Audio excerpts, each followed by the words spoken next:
be £5, could be £1,000. It helps us to deliver a program of liberation for our young people, brothers and sisters. And that is what we're here to do. Let's not forget, brothers and sisters, that Hidden Truth comes to you every single week. Now, I've told you, I warned you all. Yeah, I know it's only July, summertime. The event is not until September, sold out. I got people ringing me. I got people texting me. And I knew this was going to happen. There's nothing I can do, brothers and sisters. It is sold out. Every single seat's been sold. There's nothing more we can do to help you, okay, brothers and sisters? The event is sold out. We are looking to do certain things in the future, which I can't go into right now. But as far as the event in September is concerned, I know it's only July. It's sold out. I'm saying it one more time. And remember, this will not be a showing of the Black Panther Part 2 or the Woman King. This is a night of celebration. We are going to be touching on Black Panther. We are going to be touching on the Woman King, but we're going to be celebrating Black history, Black culture. We're going to be having games. We're going to be having just love. We're going to be having motivation. This is the Hidden Truth Night of Power. What is power? People organized and working for economic rebirth. Okay, so brothers and sisters, that is what the night's all about. It's going to be a jam-packed session, and that's what we're looking for. But, geez, we're now going to get ready for the keynote speaker. And remember, brothers and sisters, you know, I love this saying here, being awake isn't cool for some people. It means having to dumb down 98% of your conversations every day so you don't sound like a lunatic. That's what it means being conscious. That's what it means being awake. And today, we've got the great lady, Maat. My name is Adele Stedman, and I'm the Executive Head Teacher of the Complete Education Solution, otherwise known as TCES. And I would like to welcome you to our TCES East London School. All right, she's an Executive Director in Education, no other than our beautiful queen, Lady Maat. She's been waiting in the background, and we're gonna, you know, don't forget, brothers, it's summer holidays, man. So we've got time tonight, and she's got a packed breakdown for us. So, Lady Maat, are you there? Lady Maat, are you there? Afternoon, Brother Andrew. Good evening, family. It's been such a long time since I last was in front of everybody and really been an active part on the show. So it's really good to be back. And I've got to say, after what Samira did today, there's no obstacles on Hidden Truth anymore, is there? Wasn't that crazy? Talk to the animals, become the animal whisperer, and then she's covered the whole lot. That was incredible today. Honestly, Samira, that was... Sleep, haven't you? I can see it, Samira. I didn't hear that, sis. Sorry, Lady Adele, I didn't hear that. So the only thing left for you to do now is become the animal whisperer. Covered everything. Oh, no, thank you, sis. It's great that we can connect our families around the world, so that's beautiful. So yes, so today, Brother Andrew, I'm going to be talking about dumbing us down. It's an education, but I'll say now, family, it is not going to be finished today. It probably won't even be finished next week, and it probably won't even be finished after that, because I've done a lot of work on this one. And what it is, it's the end of another school year. So this 3 or 4 part series is actually an update of the year that's just gone, but it will be a highlight of the school years to come. That's how... Lady Adele, your sound doesn't sound too good at all. Yeah, it's not a fantastic sound. We can't wake, but I think I'm not too sure what your sound, but your sound is not too good. I don't know if your sound is going through the computer or whatever, but your sound is very muffled and there's interference. Is that better? That's a lot better. Ah, okay. So I had something on my computer. My apologies. Okay. Try sharing your screen, sister, and see if you can touch the sound on that as well, because okay, you know, we cannot take things for granted today with Zoom. So try and... Does it allow you to click the 2 buttons for... Yeah. And does it allow you to click the 2 buttons for sound? It has, yeah, I've done that. You are brilliant, sister. I'm gonna shut my mouth. All yours.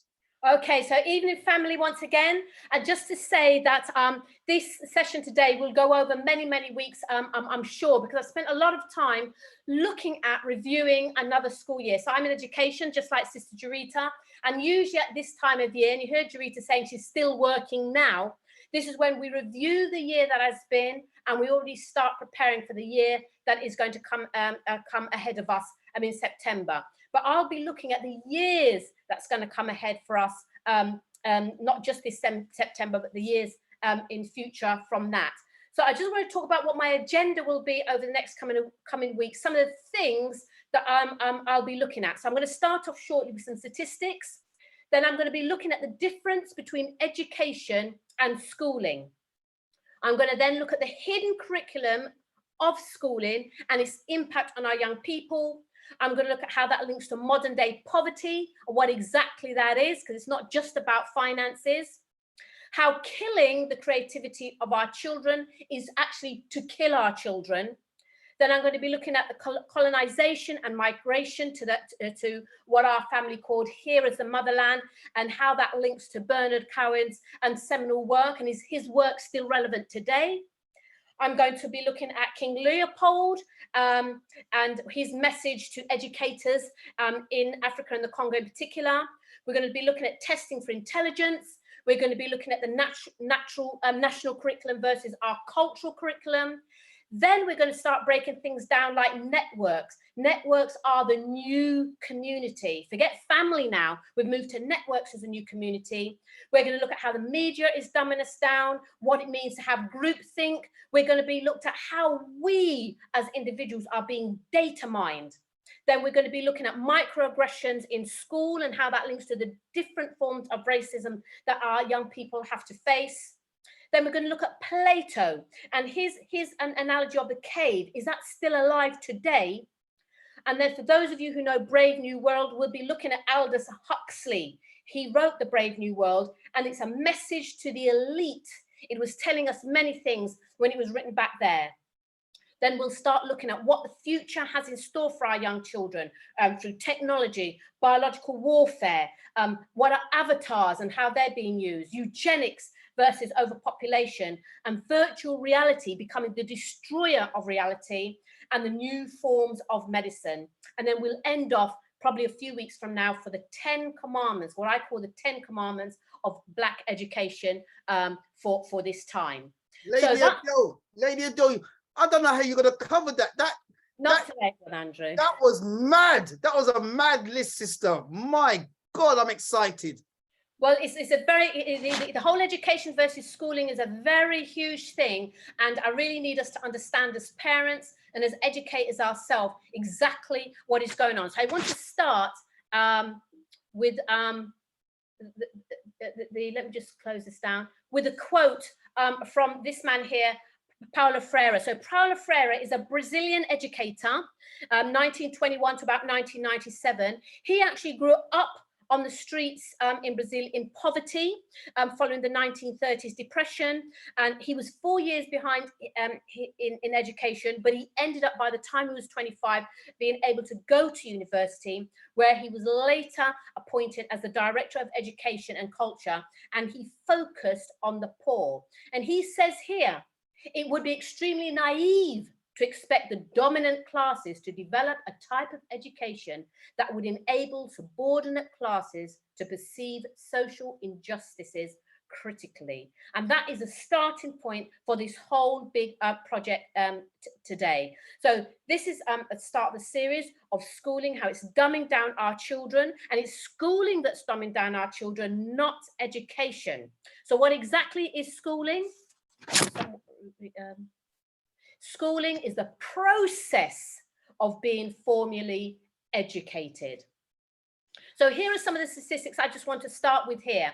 So we know that during COVID, GCSE exams and A-level exams, they were all assessed by teacher assessment. So they tended to be overinflated. or children were tended to be given better marks. So bearing this in mind, because this is the exam results for 2020, just remember that these exams are results are likely to have been better than if children had sat formal exams. So just looking, I've highlighted in green where we as a community have done better than any other racial group. So let's start with this one. The percentage of pupils getting a grade 5 or above in English and maths in the GCSEs in 2020. So if you look there, you can see that the Africans and the white and black African mix have done exceptionally well in that grouping there. So we're thinking, yes, we're on to a starter, but the Caribbeans and black others, it's not going well at all. So let's just move on.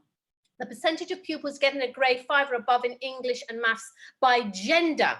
And there you can see the breakdown for boys and for girls. Now, what I want to point out here is that even though we are not the lowest as a community group, the Gypsy and Roma Irish traveller groups are the lowest group for exam results. But we've got to remember that these cultural groups deliberately are an antithesis to formal education. Formal education is not what they're about. They're more about life and earning a living and keeping their community going. Education, formal education in school is not what is the thing that they focus on the most. So when we look and think, yes, we're doing very well, if you was to actually disaggregate the Gypsy and Roma Irish traveller group, you can see that we really continue to struggle at the bottom of the success rate there. Moving on, so the percentage of children getting a grade 5 or above in English and Maths GCSE by SEN, which is a special educational need. This is a group of children who have an EHCP plan. We know that Caribbean and mixed Caribbean children are twice as likely to be identified with social, emotional and mental health needs, so more than likely to get an EHCP, an educational healthcare plan. Now, just looking at the Black community, the referral to CAMHS, and CAMHS is the Child and Adolescent Mental Health Services, the number of Black referrals in 2021 was 527,339. Now, you might say, out of how many of our Black children is that altogether? That doesn't matter. The fact is that 500,000 of our young people are being referred to adolescent and mental health services is a concern. We continue as a community group to have the highest percentage of permanent and fixed term exclusions, and we continue to be the highest ethnic group who are more likely at the younger ages to be medically sectioned. So we had to be mindful of all these things. And of all children, regardless of race and culture, 1 out of 10 primary school children are likely to suffer a mental disorder, and 1 in 7 secondary age children are likely to suffer a mental health disorder. So we can see the issues that are still there, particularly for our young people within education. So moving on, the percentage of pupils getting at least 3 good A-level grades at A-level in 2020. Have a look at those statistics there, and you can see we continue to be amongst the lowest. And this includes children who've come out of the private education setting as well. So looking at the PISA. So PISA, you might have heard of it, is the Programme for International Student Assessment. And this measures a group of 15-year-old students across different countries around the world in reading, maths, science and literacy, and it also measures collaborative problem solving. And you can see there that in all areas, England ranks 14. In maths, we rank 18th, in science 14th, reading, and we rank 15th. So if you think about, there are 13 other nations doing better than England itself, and then you compound that with our children doing so poorly in the British education system, you can see how far behind we still continue to be. And it's important to notice this, even if our own particular children have done exceptionally well, we're looking at the larger scale. And of all the nations around the world, England ranks as 18th as the happiest nation. So that just goes to show and explain why our children are suffering from mental health issues, when we can see that they're not happy as young people in society today. So moving on to the older years. So here's the graduate awards for 2019, 2020. Let's have a look at this. Then this is ranked by who got a first. So you can see we were the lowest in getting first, but we were the highest in getting a third. What is going on there? Why are we not 19? The next, the biggest group is the Asians at 30%. Why are we so far behind in getting a first? And why are we so far ahead in getting a third? So we need to be mindful of all of this. Looking now at Black professors, you can see that there we have the smallest amount of Black professors. In fact, in 2019-2020, there are 155 out of 23,000 Black professors. That's less than 1%, and that has been the constant for the last 5 years. And then here now is some destination. In schools, we have to look at destination data. It's one of the things we do. This is just a nationally destination data and earnings for our graduates in 2018. So 88.6% of white graduates are in sustained employment. 87.4% of Indians are in sustained employment, but 66.3% of Blacks are in sustained employment, but are amongst the lowest earning group, with Africans earning an average 19,300, Black and white mix 18,200, and Caribbean 18,600. That's very important to note. 12.4% of other Black groups are not in sustained employment versus only 7% of whites who are not in sustained employment. 86% of Indians and whites are in sustained employment or further study after 5 years. So brothers and sisters, you must be seeing now, we cannot say this is our young people's fault. The statistics are damning, and it cannot just be the fault of the young people themselves. Here's a statistics of the British population. We are 3% of the British population, but we can see the Asians are less than ourselves, as is the Pakistani community are less than ourselves, but yet they are doing significantly and better. And here are some of the subjects by study. Just look at this. So in 2018-2019, by subject medicine, 24,000 entrants to the medical program, 175 Caribbeans, 1,555 Africans, 55 Black others, and 5,000 Asians. I'm not going to go through all the statistics there, but where I've highlighted it in red is where we as a community are the lowest there. So if you look at just that information there, the question is, can we take care of our own health? How can we grow our own crops and care for animals? How can we engage in the world of finance and economics? How can we sift truth from lies in the courts for justice? And how can we educate the next generation just based on those figures there? You see, we're now in a global society of cradle to grave medical care, for example.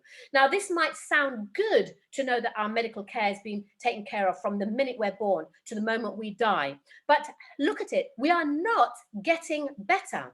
The illnesses that are specifically associated with us as a Black community, sickle cell, multiple sclerosis, childbirth mortality, obesity-related diseases, continue to increase in our community. We know that medications are designed for the majority. So where are we in the medical field? What is holding us back there? So we are forced as a community through our lives to take drugs. Many of them may heal us to a degree, but overall, we are weakened as a community group of people. And even our unborn children are now considered as patients. And in 2014, it is believed that up to 30 million to 40 million people worldwide, this is of all people, died due to adverse reactions to medication. So the medicine and the medical world for us is still not working, and we're not getting into those areas of studies to start making the difference. So I'm just going to give an example here. In the mid-1970s, the World Health Organization took the decision to ban the smallpox vaccine because it was causing smallpox. The World Health Organization claimed that they had eradicated smallpox in Africa because the skin lesions had disappeared.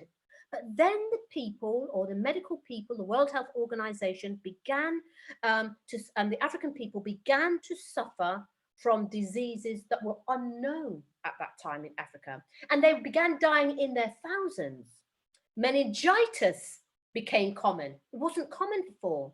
So to avoid a global scandal against them, the World Health Organization and United Nations changed the diagnosis to claim victory over eradicating smallpox, but the people are now being diagnosed with AIDS. So they realized that the smallpox vaccination was causing a different set of illnesses, and the World Health Organization had to separate themselves from that.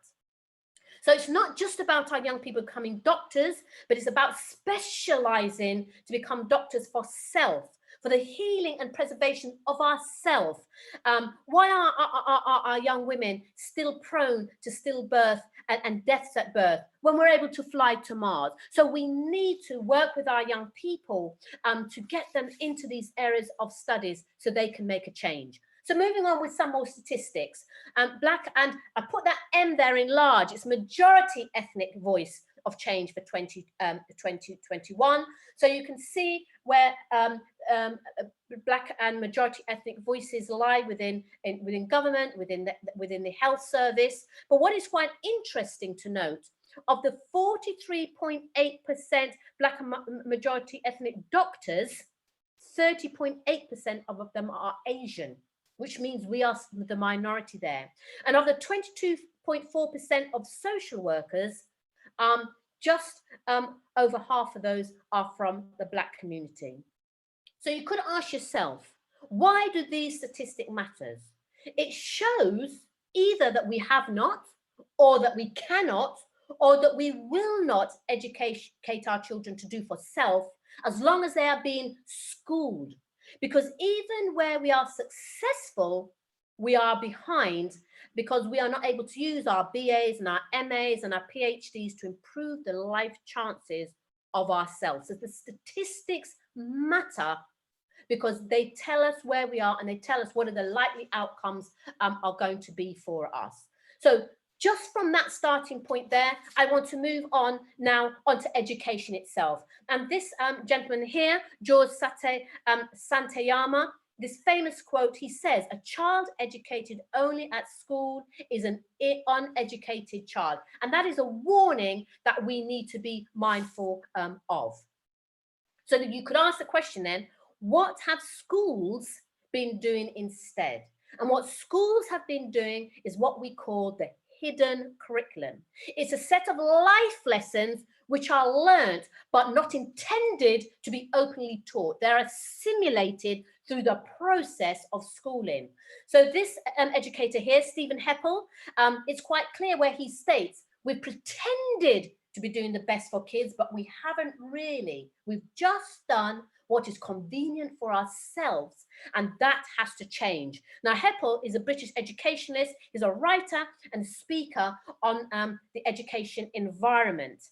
So the concept of a hidden curriculum usually has a negative connotation, and it is defined as the reinforcement of existing or social inequalities through the education of students or according to their class and social status.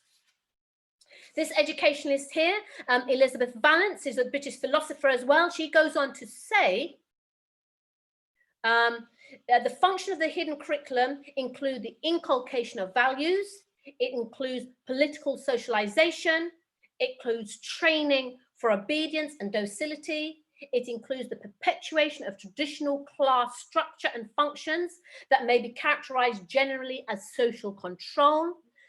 She also said that hidden curriculum can be associated with the reinforcement of school inequality, as evidenced by the development of different relationships that we have to money, because she says the rich pinch their money, but the poor pour out their money. So it is recognized that this hidden curriculum has a purpose, and we're going to find out what it is.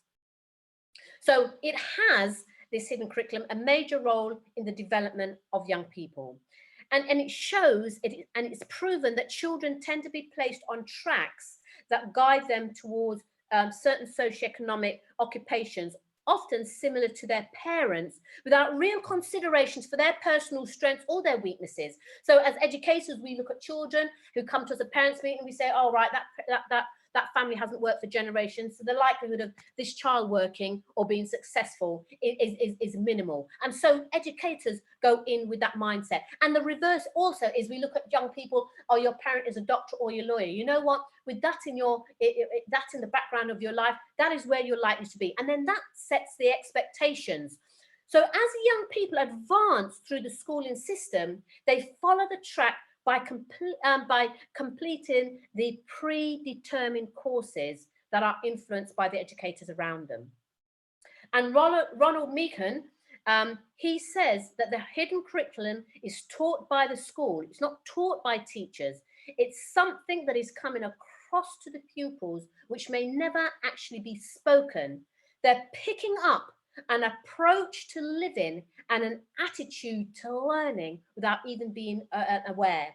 And another educationalist, and I'm hoping you're writing some of these names down because you may wish to look at them, Michael Haralambous, he says the hidden curriculum consists of those things pupils learn through the experience of attending school, rather than the stated educational objectives of the school. Hence, the lies are hidden in plain sight. And we know very much about lies being hidden in plain sight. So where are we today? We are teaching young people what they have to give up in order to get along in this 21st century. So they gave up a lot during COVID. We've seen that cash has now disappeared. The freedom of movement has disappeared. The ability to buy the best foods has now disappeared because the money is so weak and we've got to spend it on more uprising in the fuel prices and heating prices. And we as adults and parents, we can't even choose the school we want our children to go through unless we are privileged to live in an affluent area. So that's where we are and our young people are today. So how do teachers embed this hidden curriculum? Well, we teach pupils how to make decisions according to how well they think they know what the other person wants, rather than learning how to ask and make decisions for themselves. We embed this hidden curriculum by not allowing children to ask questions outside of the lesson boundaries. Very rarely does teachers ask, do you have a question that you'd like to ask? We just ask a question and ask children to give us the answers. We teach pupils to watch those around them and to imitate them. So our young people are imitating what's happening in society around them without questioning it, without it checking to see, does it make sense to where they are? We encourage pupils to identify a safe person, someone to trust, to have their best interest at heart, rather than our young people learning to trust their own families. And we are not teaching independent problem solving. Instead, as teachers, we are teaching our young people to rely on others to find the solution, and all they have to do as children is to carry out the solution. So catch that again. We're teaching young people to rely on others outside themselves to find the solution, and their only contribution is to carry out the solution. So of all people we know, that the group of children who are ripe for this type of schooling are autistic children in particular. And there is an average 100,000 children and up to 1 million adults, they say, in 2020 who are suffering from some level of autism. And that's 1 in 57 children. And for every 3 children diagnosed with autism, there are another 2 without a formal diagnosis. And that's 1 in 54 boys, they say, and 1 in 444 girls. So we can see the rise in autism, and I'm not going to go into autism as a part of this series of lessons. That's a completely different set of sessions again, but we need to look at the autism. We need to be very mindful that some of the behaviors of our children are because they're just expressing themselves, and we mustn't be too quick to put a label on them. So what we do need to do, we need to deprive schools of their hidden purpose. So we need to set up our own, because schools are running just as they're meant to be. Don't be fooled by that. So we need to start setting up our own, whether that's full-time or whether that's supplementary. And Maria Montessori, as the quote says here, she set up her own set of schools, that the greatest sign of success for a teacher is to be able to say, the children are now working as if I did not exist. And that could be twofold. Is it as if I did not exist, so they're following a system, or is it as if I did not exist because they're allowed to be themselves? So, worldview, where do you get yours? We and our children depend on schools to guide their lives, to define them, to form their worldview, to define what is legitimate and what is not.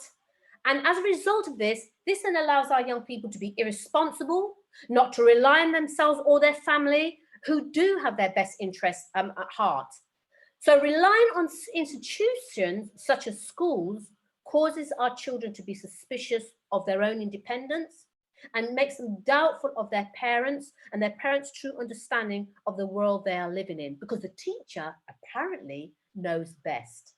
So this then leads to progressive underdevelopment of self and underdevelopment of community reliance. It leads to death of creativity. It leads to loss of self-confidence. It leads to the inability to make decisions.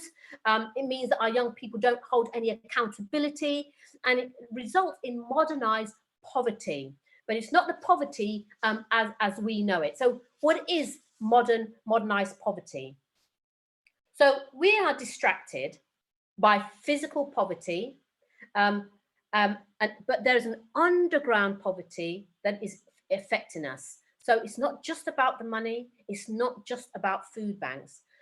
Ivan Illich, who wrote a great book about education, he says, having a welfare system sets the standards of what is valuable and feasible and defines poverty. So poverty can be defined by technocrats at will. So anybody can define what poverty is. Will someone who exercises governmental authority can define what poverty is? The elite can define what poverty is.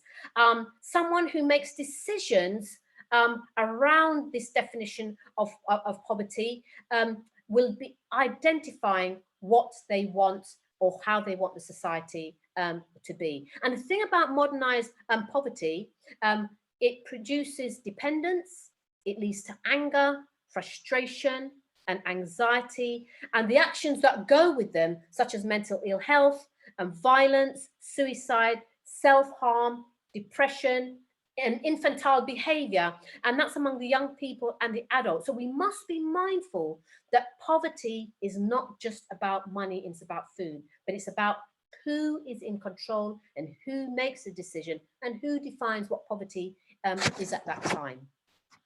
So the outcome of schooling is to confuse teaching with learning. It is to confuse grades with education. It is to confuse degrees with competence. It is to confuse fluency with ability. It is about accepting service in place of value. It's about medical treatment versus healthcare. It's about social work for improvement versus community life. It's about police protection versus safety. It's about the rat race versus productive work.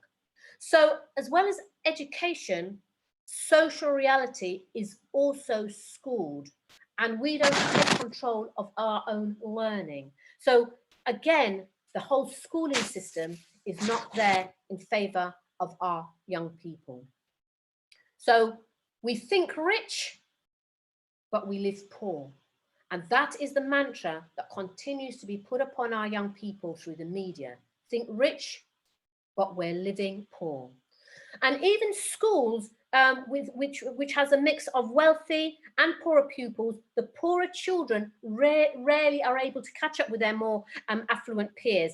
And this is due to lack of educational opportunities which are casually available to the more affluent children. And that's things like conversations, the type of conversations that they will hear or take part in, the access to books and the type of books they have access to, the types of vacations and experiences they have on those vacation, which leads to a different sense of self. So what happens with our poorer children who don't have those opportunities? They depend on the school, and the parents depend on the school for all areas of advancement and learning. And so the poorer children are taught to think rich and live poor. So we need to know exactly what happens in our school. And so I want to start by taking us on a journey of schooling in Britain. And I'm going to show a video by one of the great educationalists. His name is Ken Robinson, and all educationists I know on the platform will have heard of him, the UK educationalist. He's a proponent of the creativity of children. And he says that children do not grow artistic creativity, but are educated out of it by the school system that prioritizes academic achievement and conformity instead of liberating imagination and initiative, which is the root of education. Being imaginative and having initiative is the root of education, is the root of academics, because that's how we have been able to progress in our academics. And the danger, however, to the elite, however, if the imagination and creativity is a focus, is the risk that the elite want to avoid. So as a result, Ken Robinson was largely ignored by the Conservative Party, by the Labour Party, because they believe that numeracy and literacy is important only, but the focus that we need to have is far beyond that, is far beyond just the academics themselves. Every country on earth at the moment is reforming public education. There are two reasons for it. The first of them is economic. People are trying to work out, how do we educate our children to take their place in the economies of the 21st century? How do we do that, given that we can't anticipate what the economy will look like at the end of next week, as the recent turmoil is demonstrating? How do we do that? The second, though, is cultural. Every country on earth is trying to figure out, how do we educate our children so they have a sense of cultural identity and so that we can pass on the cultural genes of our communities while being part of the process of globalization? How do we square that circle?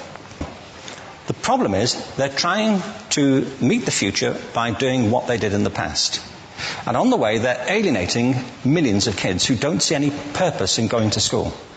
When we went to school, we were kept there with a story, which was if you worked hard and did well and got a college degree, you would have a job. Our kids don't believe that. And they're right not to, by the way. You're better having a degree than not, but it's not a guarantee anymore. And particularly not if the route to it marginalizes most of the things that you think are important about yourself. Some people say we have to raise standards as if this is a breakthrough. You know, like, really, yes, we should. Why would you lower them? You know, I mean, I haven't come across an argument that persuades me of lowering them. But raising them, of course we should raise them. The problem is that the current system of education was designed and conceived and structured for a different age. It was conceived in the intellectual culture of the Enlightenment and in the economic circumstances of the Industrial Revolution. Before the middle of the 19th century, there were no systems of public education. Not really. I mean, you could get educated by Jesuits, you know, if you had the money. But public education, paid for from taxation, compulsory to everybody and free at the point of delivery, that was a revolutionary idea. And many people objected to it. They said it's not possible for many street kids, working class children, to benefit from public education. They're incapable of learning to read and write, and why are we spending time on this? So there's also built into it a whole series of assumptions about social structure and capacity. It was driven by an economic imperative of the time, but running right through it was an intellectual model of the mind, which was essentially the Enlightenment view of intelligence. That real intelligence consists in the capacity for a certain type of deductive reasoning and a knowledge of the classics originally, what we come to think of as academic ability. And this is deep in the gene pool of public education, that there are really two types of people, academic and non-academic, smart people and non-smart people. And the consequence of that is that many brilliant people think they're not, because they've been judged against this particular view of the mind. So we have twin pillars, economic and intellectual. And my view is that this model has caused chaos in many people's lives. It's been great for some. There have been people who've benefited wonderfully from it. But most people have not. Instead, they suffer this. This is the modern epidemic, and it's as misplaced and it's as fictitious.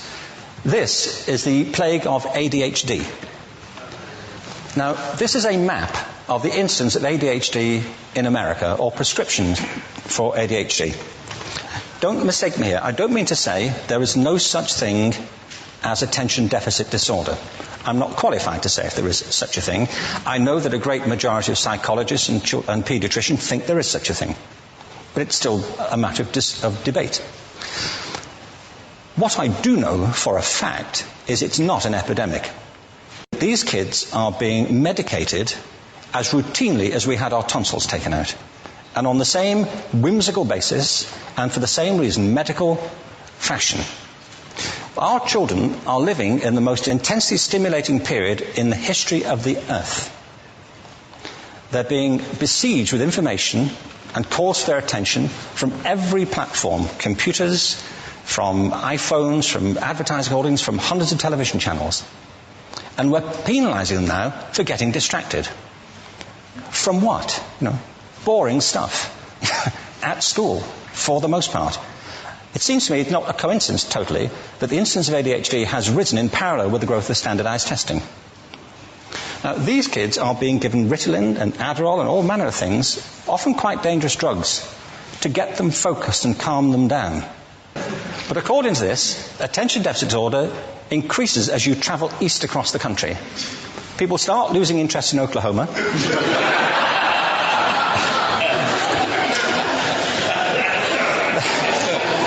They can hardly think straight in Arkansas.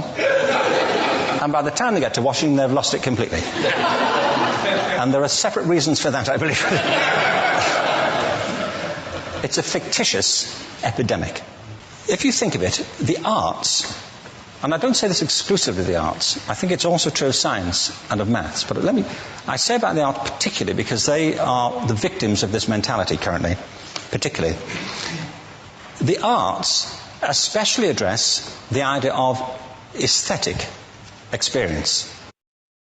So, brothers and sisters, I'd really advise that video goes on for probably another 5 minutes or so still. But if you can get the opportunity to watch the rest of it, you'll find it very, very interesting, because he mentions some very key things there. He says our education system has mined our minds in the way we strip mine the earth for a particular commodity. We have to rethink the fundamental principles in which we are educating our children. And some of the key things that come out of that video is about culture. He says our children are competing to retain their culture to a society that has its own social culture. Within that video, he also talks about schooling narrows and distorts what children think of themselves. It takes their interests and their passions, and they may not even get to find themselves or their interests. He talks also about the Industrial Revolution and the time of slavery for blacks and the servitude for whites. The elite had objections to educating poor on the grounds that they were incapable of learning. He also goes on to say that many brilliant minds do not know they are brilliant because the criteria of measuring intelligence is used against them. He talks about the arts being the victim of education, creativity, initiative, imagination, aesthetics, that's been fully alive. He goes on to say it's replaced by anesthetic, which is when you kind of are put to sleep. It's not just about the Ritalin itself. He also talks about that we need to wake up the children so that they can find they can find what they have inside themselves. And he talked about divergent thinking. It's all about problem solving and having a range of answers, being able to interpret questions. And so now when you just watch this video and hear the essence of what he has to say, you can see why he was not welcomed within the world of education. So, Lady Adele, Brother Andrew. I've got to comment on this, sister, because the video you just shown, plus your explanation and angling on this, sister, is mind blowing. I've never seen that video before. Just on what you've done alone just now, sister, you've changed the game totally. If we're listening to what you're saying, I left school, I failed every exam in school, and by their standards, if I left education by their standards, I don't know how I'll be living right now. I don't know how I'll see myself. Sister, you've changed the game. I thank you for this, beloved. Absolutely amazing.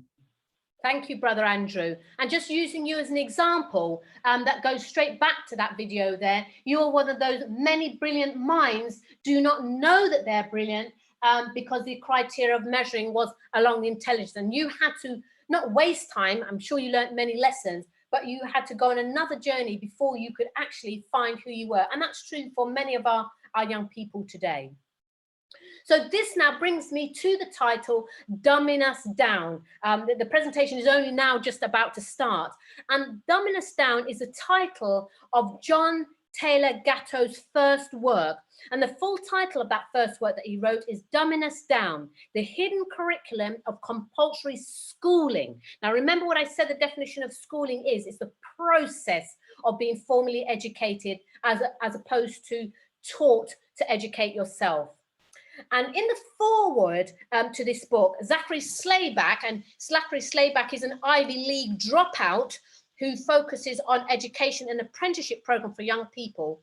He said, you either learn your way towards writing your own script in life, or you unwittingly become an actor in someone else's script. And from that, he also goes on to say, Slayback, we don't need school reform. Schools are working exactly as their designers intended.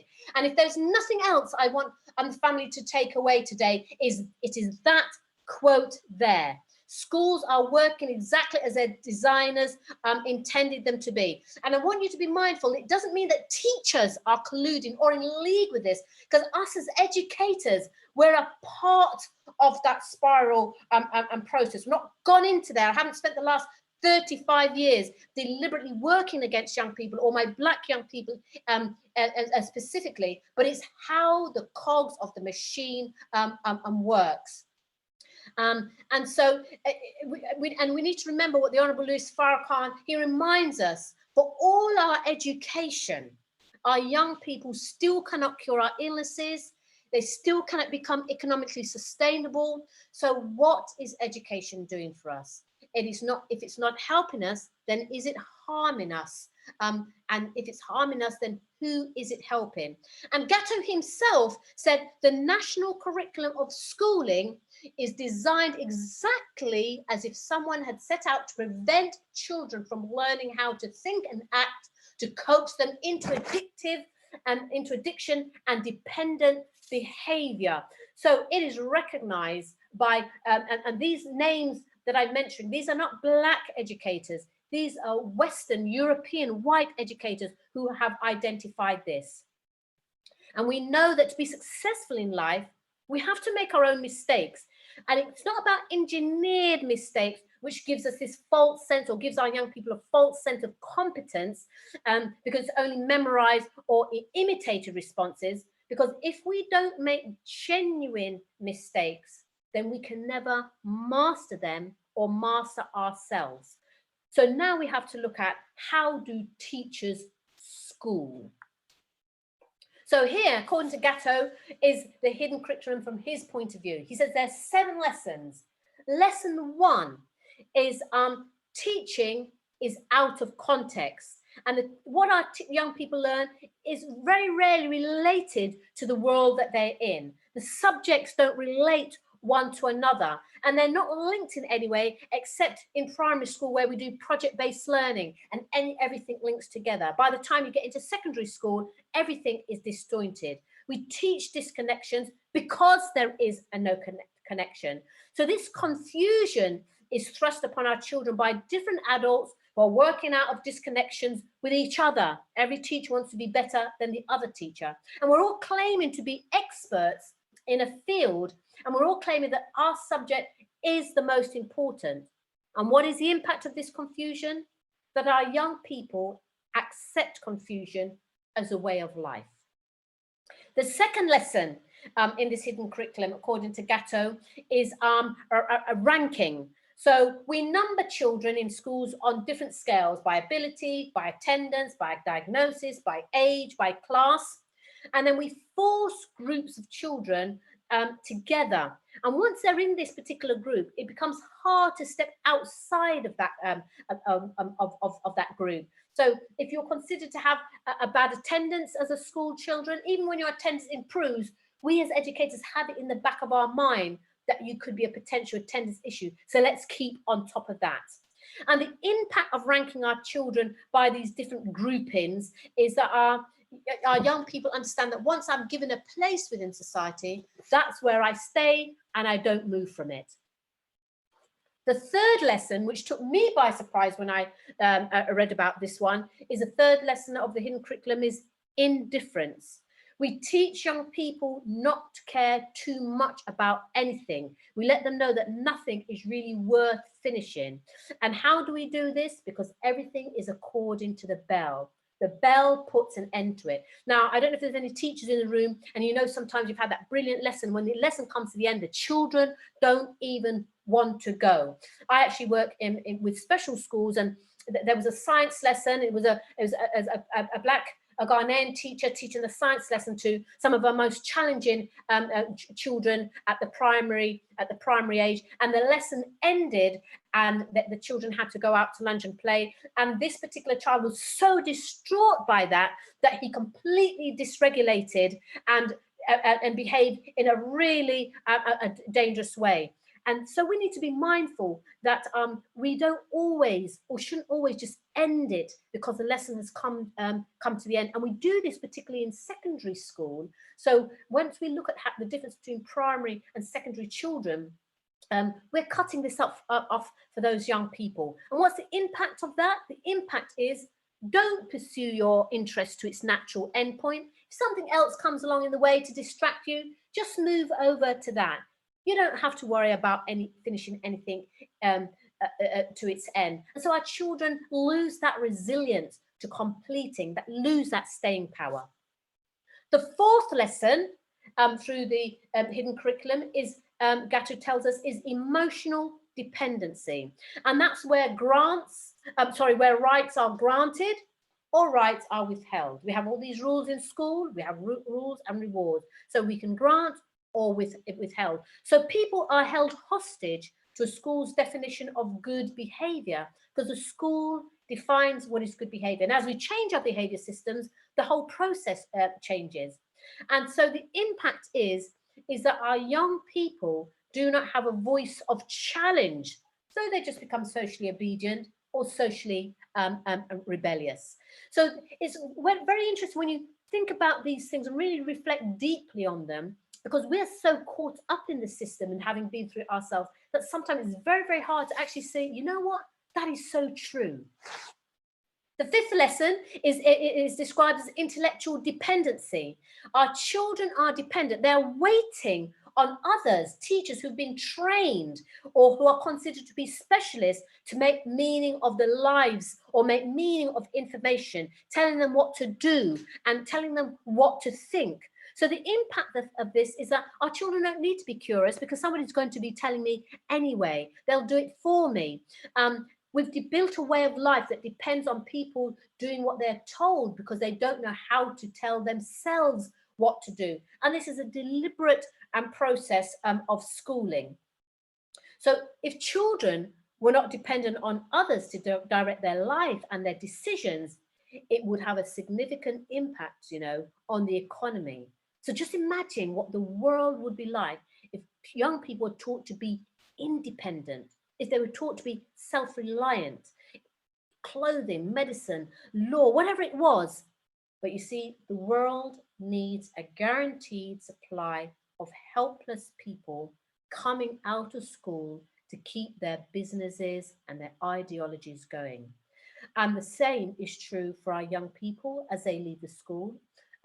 Just imagine our young people, if they were taught to be independent, how they would use that to the benefit of others. So intellectual dependency also holds our young people back. And the sixth lesson, according to Gatto, is what he calls provisional self-worth. Self-worth and self-respect is decided by expert or so-called expert opinion. But these experts, remember, are strangers, and they're making judgments to suit their times or to suit the needs of politics and not for the young person first.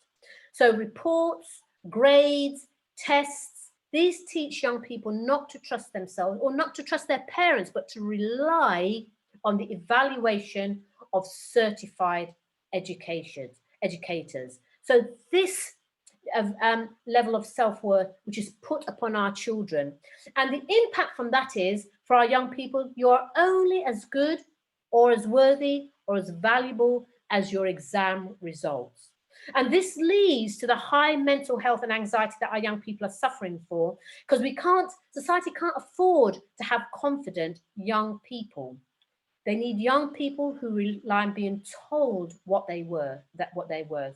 They have no confidence to decide for themselves.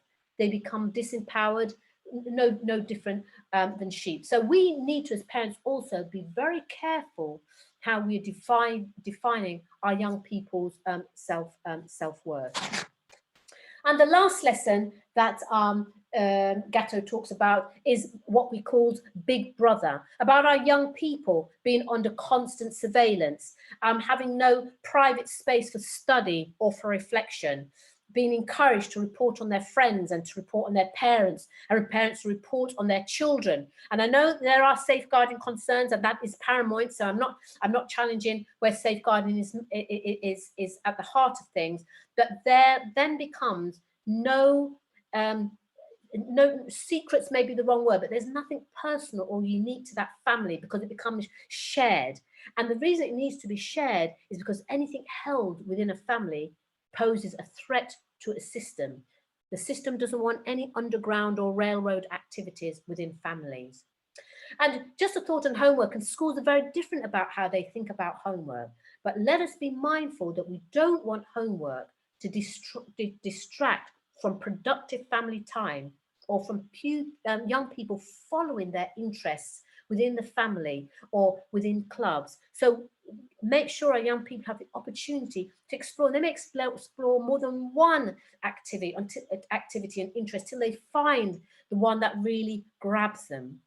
And the impact of this Big Brother approach is to trust no one, but to trust your mentor, or to trust your head of year, or to trust the safeguarding officer, when really what they need to be doing is trusting their family.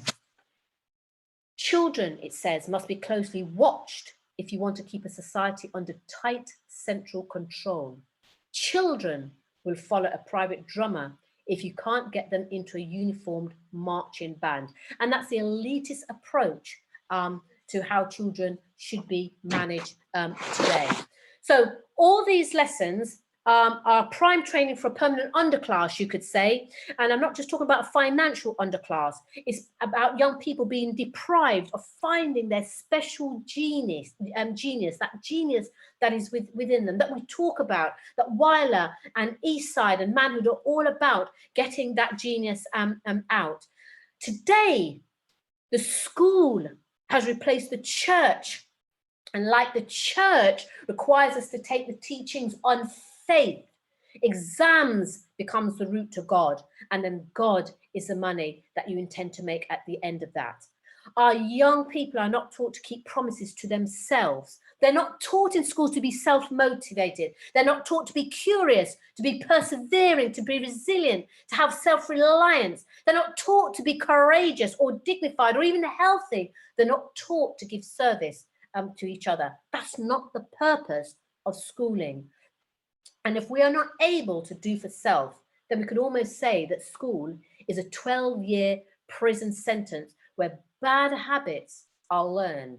And it becomes an even longer prison service if we're unable to make the changes that our people need as a community to rise up. So the hidden curriculum is a very, very powerful tool that allows the schooling system to continue producing young people who are unsuccessful within society. So you could say, how have we as a people got here? So the purpose of education in colonial times was for the personal, communal, and national development of the country. But as we look at places like Africa, for instance, and the diaspora, this colonial approach to education has not benefited us. It wasn't achieved for us. We are not still on the world stage as level players. And this can only mean that the system said one thing. Lady Adele. Brother Andrew. I know I'm going to get cussed. I know I'm going to get cussed by everyone, but time is up. Time is up. So can I just finish this section here then, Brother Andrew? My God, I know I'm going to get cussed. 3 minutes. Come on, come on. Okay, so we can't end it in the middle. So just that's how we've got here. So the actual colonial form of education, its true purpose was to serve the needs of the colonial masters, not the people of whose country they took a power over. We need to always remember that leading families think 120 years in advance. So when people tell us we should get over it, we should get over what has gone on, we must remember that we are still 120 years behind, and we have the right to take our time of understanding, so we are making the right decisions and not being rushed into situations and circumstances that don't meet our needs. So during the 1800s, the British government's education system reported, we must never attempt to instruct or educate the Negro slaves of any plantation without the consent of the proprietor of that plantation. The Bible, which became our education textbooks, but even that Bible, for those of you who have the Negro slave Bible, knows that the passages that would open our eyes to the truth and our circumstances were taken out, and the passages to keep us in our condition and make us happy and accepting of our condition was kept in. So I'm just going to end now with this section, and next week we'll start by looking at King Leopold. We must learn from our colonial masters and also be preparing in advance if our young people are to take up their rightful place as leaders. We must stop thinking about ourselves as the adults and think beyond our children and think beyond into our grandchildren and look into the face of the unknown world of our great-great-grandchildren and beyond, because that is how the elite move. And John Taylor Gatton says, and I'm going to end with a quote on him today, the next 100 years of education will be about adapting and changing to a time when knowledge becomes innate, where education isn't about learning things. Therefore, education won't be about imparting information to students. It will actually be about supporting them to use what it is they innately know. And that just changes everything. So it becomes important that we as adults lead and that we are instrumental in getting our children to know themselves, to know their strengths, to know their weaknesses, to know their passions, to know what they aspire to be confident, to be resilient, and to overcome the microaggressions, which we'll be looking at later, and the obstacles that are deliberately put in their path, that would otherwise organize around them systems that would get them locked in and would allow them, our young people, to organize systems and processes around themselves to lock themselves in. So, Brother Andrew, I've just started on education today. I just started on the hidden curriculum today. I just started. We're going to look at the migration of our people, and Bernard Coward, we're going to look at where education is taking us. And I think we will be shocked at what is really going on underground. It is nothing of what we see. And I just want us to remember that when we go into schools and we are having a go at teachers and head teachers and black teachers and black head teachers, always be remembering when you go in that the schooling system is operating perfectly as it is designed. And it is safer for our young people to have conscious black people and educators within that, doing their very best amongst all of that, Brother Andrew. Otherwise, we'd be saying we pull all of our people out. And then where will our young people be? In a schooling system where there is no conscious teacher or leader that can hold or guide them through that. So, Brother Andrew, that is just the start today. My God. We're not even halfway. We're not even quarter way. Shut the front door. That's all I'm gonna say. Wow. Sister Samira's clapping. Sister Jarita's clapping. Yeah, because Sister Jarita knows. Sister Jarita knows what it's all about out there. She knows. Brother Kwaku's clapping, and he still remembers your talk from the trees that he said it literally changed his life. Brothers and sisters, do you need me to say it? Do you really need me to say these words? Do you want? I know some of you are going to cuss Brother Andrew. I know some of you are going to cuss Brother Andrew now. Do we want, drop some fives if you want Lady Adele to continue next week, or shall I leave it to the end of the year to bring her back? Drop some fives if you want Lady Adele to say, okay, Brother Andrew, shut up. Let her continue next week. Because my God, Lady Adele, oh gosh, Jarita, just behave yourself. Just behave yourself, Jarita. Just behave yourself. Lady Adele, that was epical. Brother Kwaku said, you know, and I agree. I didn't know how you was gonna follow your trees. But sister, I'm not even laughing. What you done tonight, you dissected the whole of the education versus the schooling process. You put so many things into context. And if we were listening to you tonight, you've changed the game for everyone. It's a new mindset. We have to think differently. Some of the things I've said might sound really bizarre, but if we really think deeply, and radical, if you think deeply, the light bulb will go on. You'll say, it's true, you know, we need a paradigm shift to really grasp it. And those of us who haven't got it today, hopefully next week, but it requires a paradigm shift to really grasp what I'm trying to say here. Amazing. Now, brothers, I know some of you have not ever seen Lady Maat before because she's not been on the platform for months. Now you understand why she's got her own following.